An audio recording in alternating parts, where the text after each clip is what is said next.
What up, Throd Squad? Welcome back, guys. This is the episode that most of you guys have been waiting for. We're doing the real versus cheap carburetor. So the knockoff Mikuni, which is $35, and the expensive nibbi, which came in at a whole $95. So, which one do you have on your bike? So I have the fake Mikuni on my bike, and Greg has the nibbi. All right, how much was your carburetor? $35.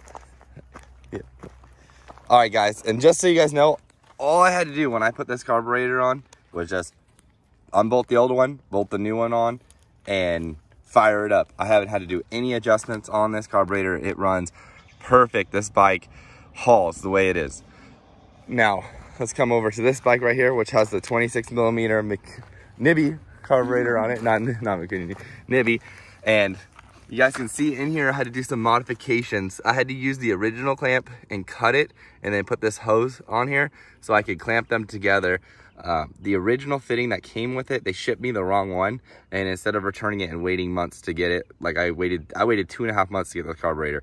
So I just decided I was gonna modify it, make it work, make it fit. Now this carburetor, right out of the box, it's not something you just bolt on and just go with. You have to order your own jet kits for it. It comes with jets, they're not the right sizes for it, and you have to adjust all of your settings over here. You have to adjust your air screw and you have to adjust your fuel screw to get this dialed in. When I first got this thing, it ran like garbage, and it's been weeks, and I'm sure everyone else that has had this carburetor has had the same problem. So don't worry, stay tuned. I am going to be dropping a video on how to tune the nibbi carburetor for your specific bike and all the adjustments you need to make. This is a really finicky carb. If you turn this in either direction slightly too much, it's going to run like garbage. If you turn this one click in the wrong direction, it's going to run like garbage. But I will tell you guys how to dial this whole thing in so it runs good. Now, are you ready for a speed test? Yep. All right, so we're going to do a speed test right now for you guys.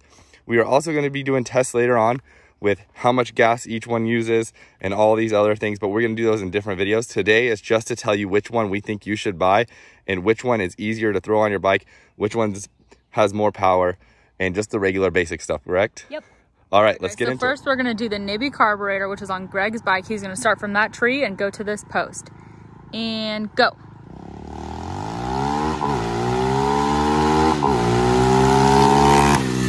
So Greg's bike with the nibbi got 5.61, as you can see. And now we're going to do the Mikuni. Well, fake Mikuni. Guys, now we're going to do the fake Mikuni and go.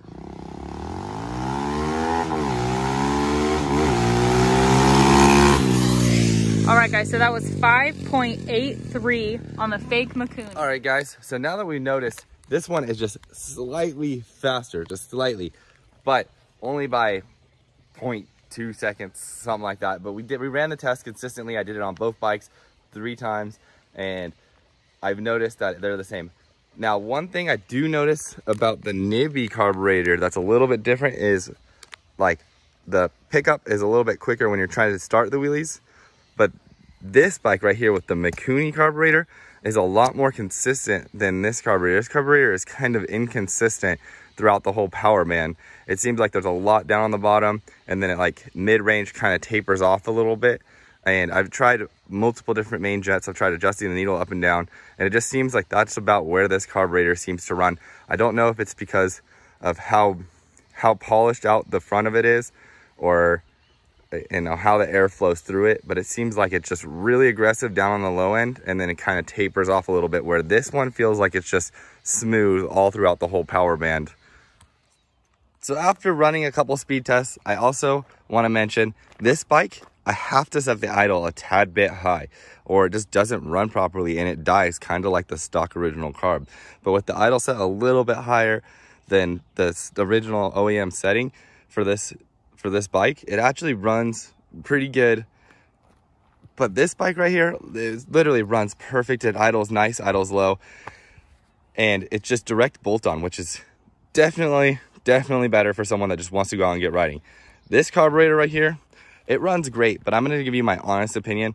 I don't think it's worth $50 more than this carburetor. I feel that this carburetor is an overall better carburetor, and just as far as reliability goes, you don't have to worry about going in elevation or going to different places as much, because it's going to run. You can have the adjustment setting on the idle screw completely whacked and it'll still run perfectly fine. Where this one, if you just barely move anything out of twack, just like 1/8 of an inch, it just doesn't want to run. And that's just how it is. I've changed the jettings up several times. I've tried multiple things. I've done like 3 or 4 days of actually working and swapping out jets individually to try to each one separate, like moving the clip up once, riding it, tuning it, moving the clip down, moving it up again, riding it, tuning it, changing out the pilot jet, and then adjusting the needles all the way through the thing, and then adjusting the main jet. It's just been a big, huge pain in the butt. It's just not an easy to work with carburetor. It actually is very finicky and very sensitive to everything. And this one right here, just direct bolt on, super easy to use, super great, reliable, and it just hauls and it's awesome. So which one do you think people should buy? Our opinion, you should buy the fake Mikuni. It's definitely well worth it. You know, you save quite a few bucks, and you know, you don't have to worry about it dying all the time like the nibbi, and you don't have to sit there and mess with it. Like Greg really worked on this for just so long, you know, and it's just not worth it. Mine, we put it on, boom, I went. You know, I think maybe we had to adjust the idle slightly, but nothing crazy, where, you know, like he said, he spent like 2-3 days fixing that, you know. So I would definitely go with the fake Mikuni for sure. And definitely, guys, and I also went to a shop and tried to see if they could tune it better than me, and they could not. So yeah. I basically wasted money for them to be like, oh yeah, your bike sounds good, because all I did really is start it, idle it, and then drive in a circle. But once you like floored on it and really got onto it, which they didn't do, it ran like garbage. But now I can actually like pin it, and it actually goes through the RPM range and doesn't just fall on its face and go when I give it a lot of gas. So definitely recommend the cheap $35 Mikuni. It is much better, and it's a much better bang for your buck. Definitely. And it's especially if you just want to go riding, you just want to go have fun, that is the carb for you. If you like messing around a ton to just get this much more performance, then I mean, go ahead and get the nibbi. I personally wouldn't recommend it.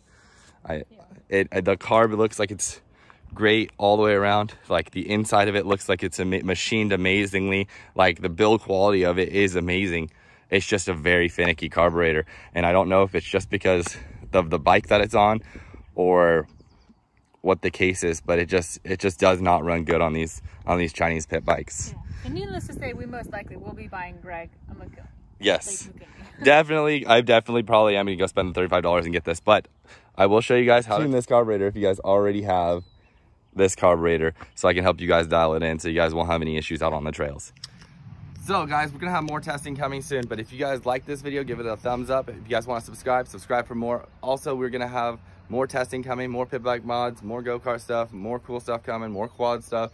So stay tuned. Also, if you haven't entered into our GoPro Hero 7 giveaway, all you have to do is take a screenshot, you're subscribed, send it to us on Instagram at @throttle_family. We're gonna give it away live on our channel once we hit 1,000 subscribers. So just hurry up and do that. And if you guys are here after 1,000 subscribers, do not worry, because we are going to be giving away something else soon. So just go check out our newer videos, and we'll probably be giving away something. We're always going to be giving away something. That's just our thing. We just want to give back to you guys, because you guys are the best. Thank you for watching, and we'll see you next time. Here's the outro. Until next time, peace.